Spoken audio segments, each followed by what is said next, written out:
The ground opens under my boots and I am already falling before my mind catches up with what is happening. Wind screams past my ears. Somewhere above me, Priya is shouting my name, and below me is nothing but gray mist and the promise of a very long drop. I twist my body, catch a jagged outcrop with my gloved hand, and my shoulder nearly tears out of its socket as my full weight snaps against the rock. Pain shoots down my arm. I grit my teeth and hang there, boots kicking against empty air, heart slamming so hard I can feel it in my throat. This is the 5th run. This is supposed to be the easy part. My name is Owen Bright, and 3 months ago, I did not know that alien worlds existed, let alone that one of them had built a stretch of land specifically designed to kill anyone who set foot on it. The beings who built it call it the Gauntlet. My team calls it the Course. Today, hanging off a cliff edge on a world with 2 suns and air that smells faintly of burnt copper, I am starting to think both names are accurate. Owen, grab the rope. Priya's voice cuts through the wind. A length of woven cable drops past my face, swinging gently. I let go of the rock with one hand, feel my grip slipping on the other, and lunge for the rope with everything I have left. My fingers close around it, just as the outcrop crumbles away beneath me. For one heartbeat there is nothing under my boots at all, and then the rope goes taut and I am swinging, alive, breathing hard, laughing before I even understand why I am laughing. "You good?" Priya calls down. She is braced against a boulder at the top of the cliff, both hands locked around the rope, her dark hair plastered to her forehead with sweat. "I'm great," I shout back, and I mean it. That is the strange part. 3 months ago, a fall like that would have ended my life and my story in the same second. Now it is just another Tuesday. She hauls me up hand over hand, and Leo helps pull me over the ledge at the top. Leo is grinning under a layer of dust, the kind of grin that makes you forget you nearly died 5 seconds earlier.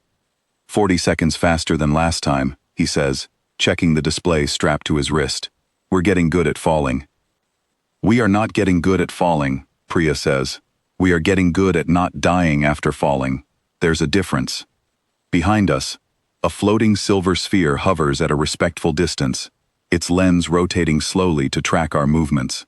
That is Vec, our assigned observer from the consortium, the alliance of alien worlds that built this course in the first place. Vec does not speak much. Vec mostly watches and records, and occasionally makes a small clicking sound that I have come to recognize as something close to disbelief. We push forward. The land ahead of us stretches into a field of tall grass with edges sharp enough to cut through boot leather, something the consortium built after studying a planet where the vegetation itself evolved to hunt. Every other species that has attempted this course walked around the grass field, taking the long route through open rock, adding hours to their run out of pure caution. We do not walk around it. "Same as last time," Leo says, already stripping off his outer jacket and wrapping it around his forearms. "Low and fast, watch your legs." "You watch your legs," Priya says, but she is already crouching, ready to move. We run. The grass whips past us in a blur of green and silver, blades hissing as they part around our bodies. I feel a line of heat open across my cheek, shallow, more of a warning than a wound, and I keep running, because stopping in the middle of a blade field is the only real way to get seriously hurt. Somewhere to my left, Leo lets out a whoop that sounds more like joy than fear. Ahead of me, Priya vaults over a fallen stalk without breaking stride. We burst out the other side into open ground, breathing hard, grinning, checking each other for cuts. My cheek stings, but it is nothing. Leo has a shallow line across his forearm, where his jacket wrap slipped. Priya is untouched, as usual, because she moves through danger like she was built for it. 2 minutes 11, Leo reads off his display. We beat our best time. "Stop checking the clock and start checking for Big Rosa," Priya says. Big Rosa is the name we gave to the swarm creature that patrols the eastern ridge, a mass of clawed limbs and segmented armor that the consortium engineered specifically because no known weapon could put it down quickly. The first time we saw it, 3 of us nearly did not make it out. Now we know its patrol pattern, we know when it rests, and we know exactly how long we have before it notices us crossing its territory. We do not have that long today. A deep rumble rolls across the ridge, low and constant, like something enormous is dragging itself over stone. Vec's silver sphere drifts closer to us, its lens widening, and I swear I hear that clicking sound again. faster this time. She's early, Leo says. She's always early when we talk about her, Priya mutters, and pulls her pack tighter against her back. Options: go now, or wait her out. We wait. We lose our best window before the storm cycle hits, I say. We go now, we might get her attention. We already have her attention, Leo says, pointing. Over the ridge, dark shapes rise into view, dozens of jointed limbs catching the double sunlight, moving in a rolling wave across the stone. Big Rosa is not one creature.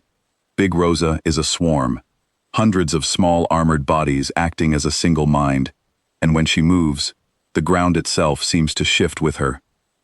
Run pattern 3, Priya says, already moving. Owen, you're on the flank. Leo, center. Go, go, go. We move as one unit, 3 months of shared near misses turning into instinct. I break right, drawing a portion of the swarm toward the rocks, where the narrow gaps between boulders slow their approach. Leo sprints straight down the center path we mapped out 2 runs ago, the one clear channel through the ridge that the swarm has never fully blocked. Priya moves left, staying just close enough to keep Big Rosa's attention split 3 ways instead of 1. Claws scrape against stone behind me, closer than I would like. I do not look back. Looking back costs time, and time is the only thing standing between us and becoming another failed record in the consortium's files. I vault over a low rock, feel a limb brush against my ankle, keep moving, keep breathing, keep my eyes on the gap ahead, where Leo is already waving us through. Clear, he shouts. I burst through the gap a half second after Priya, and behind us, the swarm slows, then stops, then begins its rolling retreat back toward the ridge, exactly the way it always does, once we cross the boundary of its territory. We did not have to fight it, we never do. We just have to understand it better than it understands us, and after enough runs, we finally do. We collapse against a rock formation on the far side, chests heaving, and for a moment, nobody says anything. Then Leo starts laughing, and it is contagious, and soon all 3 of us are laughing so hard it hurts, the good kind of hurt. The kind that only comes after your body realizes it survived something it should not have survived. I love this job, Leo says between breaths. You have said that after every single run, Priya says. It's still true every single time. Vex sphere settles nearby, lens fixed on us. I sit up and wave at it, still catching my breath. You getting all this? I ask. A soft chime answers me, which I have learned means yes. Good, I say. Show your bosses. Tell them we said hello. We rest only long enough to check our supplies, wrap Leo's arm, and drink enough water to keep moving. Ahead of us lies the widest stretch of the course. A plane of shifting gravity where the pull of the world changes without warning, strong enough in places to crush an unprepared body flat, and in other places, light enough to send you drifting into the air like a leaf caught in wind. Every species before us treated this plane with total caution, crawling across it inch by inch over the course of days. We do not have days, we have a schedule, and a bet with the crew waiting back at the base camp about our finishing time, and honestly, we have a kind of hunger for this that I still cannot fully explain, even to myself. There is something about facing down a world that was built to kill you, and walking away not just alive, but faster than you were the day before, that changes something in a person. It stops feeling like survival. It starts feeling like a challenge you get to choose to accept, over and over again, because you can. Gravity readings incoming, Leo says, tapping the display on his wrist. A series of numbers scroll past, and his eyebrows lift. Strong pull, north corner. Light pull, dead center. If we time the crossing right, we can use the strong zone to launch, and the light zone to glide most of the way across. You want to launch across a gravity plane, Priya says flatly. I want to launch across a gravity plane, Leo confirms. I hate that this is going to work, she says, and starts walking toward the north corner anyway. We reach the edge of the plane, and I feel it before I see it, a pressure against my chest, like standing under deep water. Leo checks his readings one more time, counts down under his breath, and the 3 of us step forward together into the strong pull zone. The ground drags at my boots like it wants to fold me flat into the stone. My knees buckle, my vision swims at the edges, and for a second, I think we made a mistake. A serious one. The kind that ends runs and ends people. Then Leo shouts the signal, and we push off with everything our legs have left, and the strong pull that was crushing us a moment ago becomes the very thing that flings us forward, out and up, into the light pull zone beyond. Suddenly I am weightless. My stomach flips as I sail through the air, arms out for balance, the ground far below shrinking and rushing back up all at once, as gravity fights to decide what it wants to do with me. I hear Priya whooping somewhere to my left, and Leo laughing outright, and I cannot help but laugh too, mid-air, mid-impossible flight, crossing in seconds what should have taken days. We land hard but controlled on the far side, rolling to absorb the impact, coming up already moving, because stopping too long in an unstable zone is never wise. My legs are shaking. My chest is heaving. I have never felt more alive in my entire life. That, Leo says, was the single greatest thing I have ever done. You say that every time too, Priya reminds him, but she is smiling, and so am I, and Vex sphere drifts down beside us, lens rotating in what I now recognize as something like wonder. The final stretch waits ahead of us, a narrow canyon lined with storm clouds that never stop crackling, sending bolts of energy down at irregular intervals that no scanner can fully predict. This is the part of the course that ended every previous attempt by any other species. This is the part that made the consortium believe nobody could ever finish the full run in a single day. We stand at the mouth of the canyon and look at each other. Same plan as always, Priya says. Move fast, move together. Watch the sky, not the ground. Watch the sky, not the ground, Leo echoes. Watch the sky, not the ground, I repeat. And something settles in my chest, steady and certain. The kind of calm that only comes right before doing something that terrifies you and thrills you in exactly equal measure. We run into the canyon together. Lightning splits the air above us, close enough that I feel the hair on my arms rise, close enough that the thunder that follows hits like a physical wall of sound.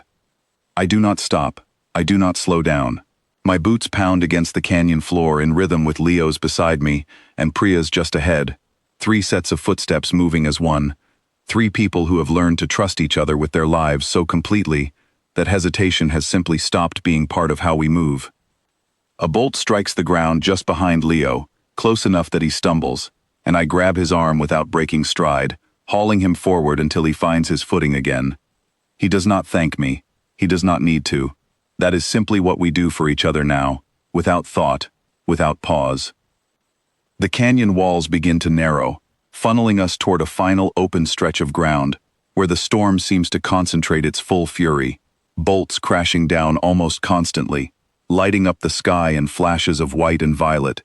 Beyond it, I can see the marker, the simple stone pillar that the consortium placed at the finish line of the course, the one no species before us has ever reached in a single continuous run. Last stretch, Priya shouts over the thunder. On my count. We gather ourselves at the edge of the open ground, watching the pattern of the strikes, counting the gaps between them, the way we have practiced a dozen times before on smaller storms. There is a rhythm to it if you watch closely enough, a pause of exactly 4 seconds after every third strike, just long enough for 3 people who trust each other to cross.